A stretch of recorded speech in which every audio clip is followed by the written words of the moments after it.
नमस्कार दोस्तों, स्वागत है आपका हिमालनी टीवी यूट्यूब चैनल में। मैं हूं सच्चिदानंद मिश्र और आज हम बात कर रहे हैं एक अंतर्राष्ट्रीय घटनाक्रम की जिसका सीधा असर भारत के साथ साथ नेपाल पर भी पड़ने वाला है। जैसा कि आप जानते ही हैं कि भारत अमेरिका के बीच बहुत बड़ा आर्थिक तनाव अभी सामने आ गया है। भारत की अर्थव्यवस्था ही नहीं बल्कि पूरे दक्षिण एशिया के अर्थव्यवस्था पर चुनौती और अवसर दोनों सामने आया है। यह अमेरिका के द्वारा चला गया यह नया कदम के कारण, और इसमें नेपाल भी शामिल है। नेपाल अछूता नहीं रह सकता है। जैसा कि आप लोग जानते ही हैं कि अमेरिका ने भारत पर कुल 50% टैरिफ की घोषणा कर दी है। पहले 25% और अब रूस से तेल खरीदने के कारण उसे सजाए दी गई है भारत को 25% टैक्स का। अमेरिका पिछले 100 वर्षों में वह एक महाशक्ति रहा है। अमेरिका ने जो चाहा है वह कर दिखाया है और जो राष्ट्र उसके खिलाफ गया है उस राष्ट्र को वह नष्ट कर दिया है। आपको बता दें कि जब जापान ने चुनौती दी तो अमेरिका उसे बर्बाद कर दिया। जब यूएसएसआर ने उसको चुनौती दी तो उसको 17 टुकड़ों में बांट दिया, और जब इराक ने अपना सिर उठाया उसको भी नष्ट कर दिया। ईरान के साथ भी ऐसा ही किया गया।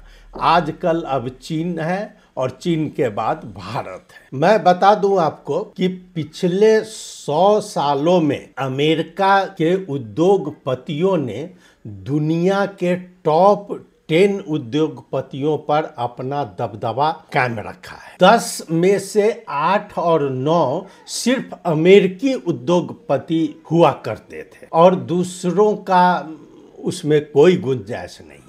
जब चीन के जैक मा ने तीसरा स्थान हासिल किया तो उनके खिलाफ एक ऐसी लॉबिंग शुरू हो गई जो उसको अमेरिका से भागना पड़ा।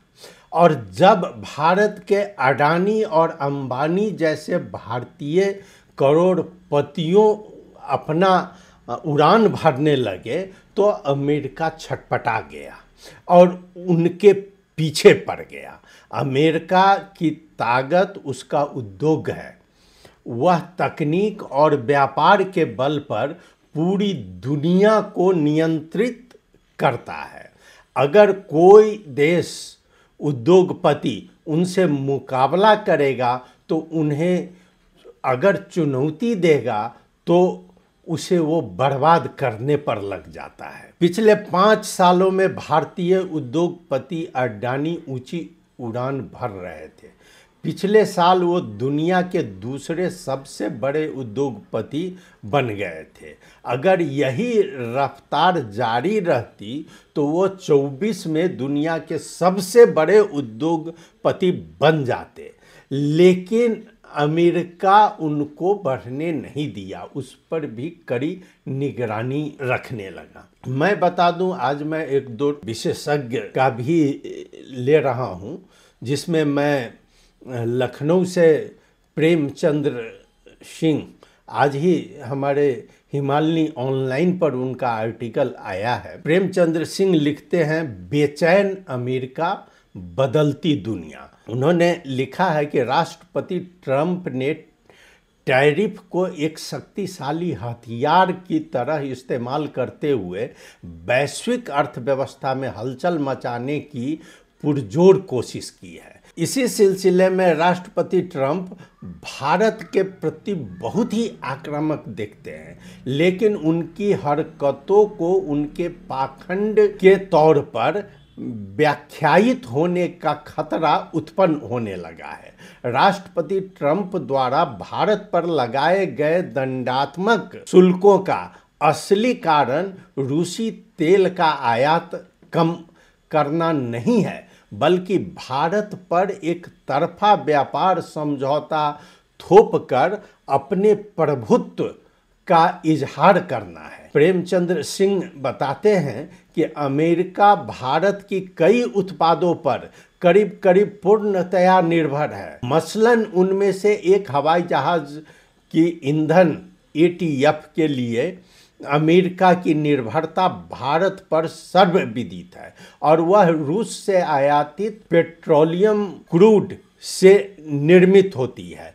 अमेरिकी पाखंड का खुला नज़ीर यह है कि अमेरिका को भारत से निर्यात होने वाले गैसोलीन और डीजल जैसे परिष्कृत ईंधनों को हाल ही में 25% शुल्क बढ़ोतरी से अमेरिका द्वारा छूट दी गई है।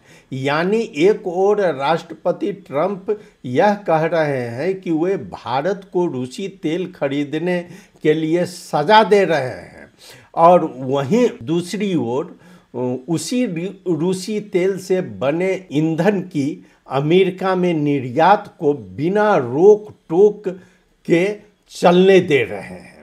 राष्ट्रपति ट्रंप द्वारा यूक्रेन युद्ध संघर्ष विराम की पहल महज मानवीय चिंता से प्रेरित नहीं है, बल्कि इसकी असली वजह यह है कि अब पश्चिमी देशों को इस युद्ध में संभावित हार का सामना करना पड़ सकता है। यह पराजय अमेरिका की प्रतिष्ठा के साथ राष्ट्रपति ट्रंप की राजनीतिक विरासत पर भी गहरा दाग छोड़ सकती है।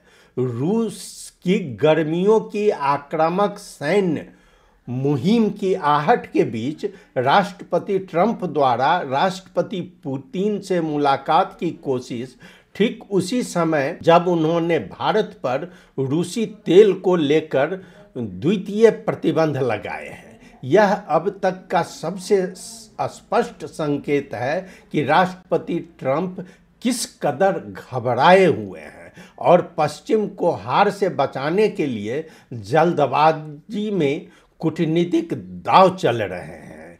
अब ये तो आपके समक्ष स्पष्ट हो गया कि ये राष्ट्रपति ट्रंप की बेचैनी है। भारत पर जो दबदबा बना रहे हैं इसमें और कुछ नहीं है। जब उनका हार सामने आ गया है तो वो घबराए हुए हैं। इतना ही नहीं, अमेरिका में भी कम से कम वहाँ के नागरिक भी दो ध्रुव में बट गए हैं और उसका भी उन पर बहुत बड़ा असर पड़ रहा है। तो दिखाना चाह रहे हैं कि वो भारत पर और चीन पर ये प्रतिबंध लगा रहे हैं। अभी सबसे कड़ा प्रतिबंध भारत पर लग रहा है। आपको बता दें कि हमारी हिमालय की संपादक डॉक्टर श्वेता दीप्ति ने इस अंक में अपना कवर स्टोरी लिखा है। उसमें स्पष्ट रूप से कहा गया है कि अमेरिकी राष्ट्रपति डोनाल्ड ट्रंप ने भारतीय उत्पादों पर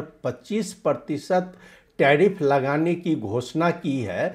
इस पर भी जब उनकी दाल नहीं गली और भारत दबाव में नहीं आया तो उन्होंने 25% अतिरिक्त शुल्क लगा दिया, जिससे भारत और अमेरिका के व्यापारिक रिश्तों में एक नया तनाव आ गया है। यह फैसला भारत के उच्च टैरिफ और कृषि डेयरी बाजारों तक अमेरिकी पहुंच की मांग और सहमति न बनने के कारण लिया गया है। साथ ही रूस के साथ भारत के गहरे सैन्य और ऊर्जा संबंधों को भी ट्रंप की नाराजगी का एक प्रमुख कारण बताया जा रहा है। इस तनाव के बीच भारतीय प्रधानमंत्री की चीन यात्रा की घोषणा और ब्राजील का भारत के प्रति दोस्ताना रुख ने एक नए समीकरण का आगाज कर दिया है। यह अमेरिका के लिए परेशान करने वाली बात साबित हो सकती है, क्योंकि अमेरिका ब्रिक्स का हिस्सा नहीं है और यह पहले ही उसे परेशान कर रहा है। अब ब्रिक्स जो उभरती राष्ट्रीय अर्थव्यवस्था के एक संघ का शीर्षक है। अब इसमें जितने लोग शामिल हैं, इससे अमेरिका पहले से ही घबराया हुआ है। ब्रिक्स अगर सफल हो जाता है तो निश्चित रूप से डॉलर का वैल्यू कम हो जाएगा। लेकिन इस सब के बावजूद भारतीय प्रधानमंत्री जरा सा भी पीछे नहीं हटे हैं। प्रधानमंत्री नरेंद्र मोदी ने करारा जवाब दिया है। मोदी सरकार ने साफ कर दिया है कि राष्ट्रीय हित सर्वोपरि है, भले ही इसके लिए अमेरिका जैसी महाशक्ति से टकराव ही क्यों न लेना पड़े। भारत अमेरिका के बीच यह आर्थिक तनाव न केवल भारत की अर्थव्यवस्था पर प्रभाव पड़ रहा है कि यह नेपाल पर भी असर कर रहा है। अब उन्होंने बता दिया है कि भारत किसानों, मछुआरों और डेयरी किसानों के हितों से कभी समझौता नहीं करेगा, चाहे इसके लिए भारी कीमत क्यों न चुकानी पड़े। तो ये स्पष्ट नरेंद्र मोदी साहब ने स्पष्ट कर दिया है और उन्होंने देश के 140 करोड़ नागरिकों से अपील की है कि भारत को आत्मनिर्भर बनाने में सहयोग करें और सभी लोगों से आग्रह किया है कि अब हम स्वदेश निर्मित वस्तुओं का प्रयोग करें और हम भारत को आत्मनिर्भर बना दें। यह देखिए, यह आह्वान मामूली आह्वान नहीं है। अगर भारत की जनता यह समझती है और वह आत्मनिर्भर की ओर आगे बढ़ती है और पिछले 20 वर्ष में अगर भारत आत्मनिर्भर हो जाता है तो अमेरिका ही नहीं, विश्व के कई कंट्री तबाह हो जाएंगे, परेशान हो जाएंगे और तब उनको पता चलेगा जो ये महाशक्ति कौन है और भारत इस ओर आगे बढ़ रहा है। क्या हुआ अमेरिका भारत के बीच? 1 अगस्त तक भारत अमेरिका के बीच व्यापार समझौता नहीं हो पाया। भारत ने रूस से तेल खरीदना जारी रखा, जिससे अमेरिका नाराज है। नतीजा, ट्रंप ने एक और 25% आयात शुल्क लगा दिया। अब कुल टैरिफ 50% तक पहुंच गया है।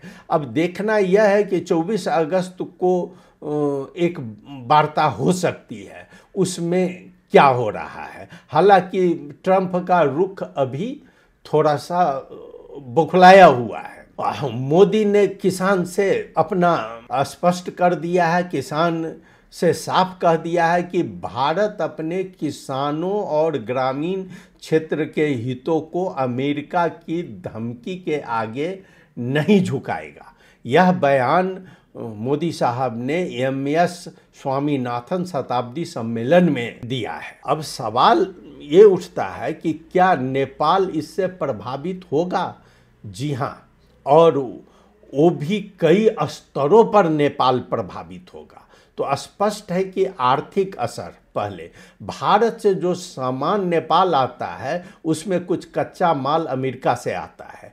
टैरिफ बढ़ने से उत्पादन महंगा होगा और नेपाल में दाम बढ़ सकते हैं और नेपाल भी परेशान हो सकता है।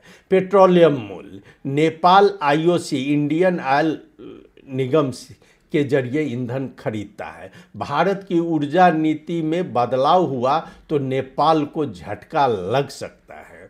व्यापार नीति में सख्ती, भारत यदि अपने आर्थिक हितों को प्राथमिकता देने लगे तो नेपाल को सीमा व्यापार या सस्ते निर्यात में रुकावटें झेलनी पड़ सकती है।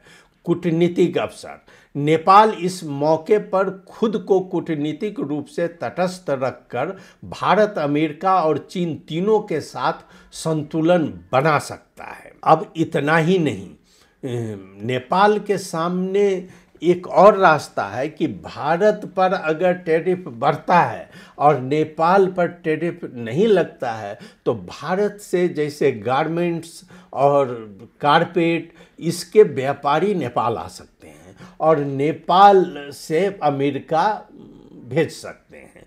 तो अब नेपाल को बहुत ही सावधानी से काम लेना पड़ेगा। और दूसरी बात, जो नेपाल को भी सतर्क हो जाना पड़ेगा और भारत से एक सीख तो लेना ही पड़ेगा। जिस तरह नरेंद्र मोदी जी ने भारतीय जनता से आत्मनिर्भर बनने का आह्वान किया है, यह फॉर्मूला नेपाल में भी लगाना पड़ेगा। और नेपाल को भी प्रत्येक नागरिक को जागरूक बनाना पड़ेगा कि तुम अब आत्मनिर्भर बनो और नेपाल में बना हुआ सामग्री उसका इस्तेमाल करो, बाहरी सामग्री का बहिष्कार करो।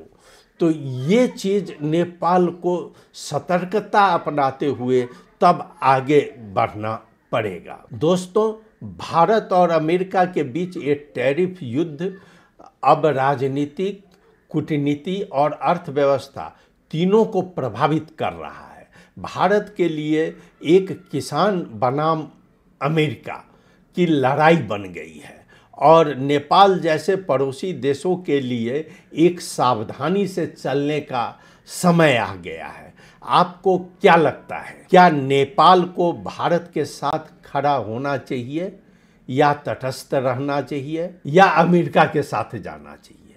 अपनी राय हमारे कमेंट बॉक्स में ज़रूर बताएं। अगर आपको वीडियो पसंद आया तो लाइक करके शेयर, सब्सक्राइब करना नहीं भूलें।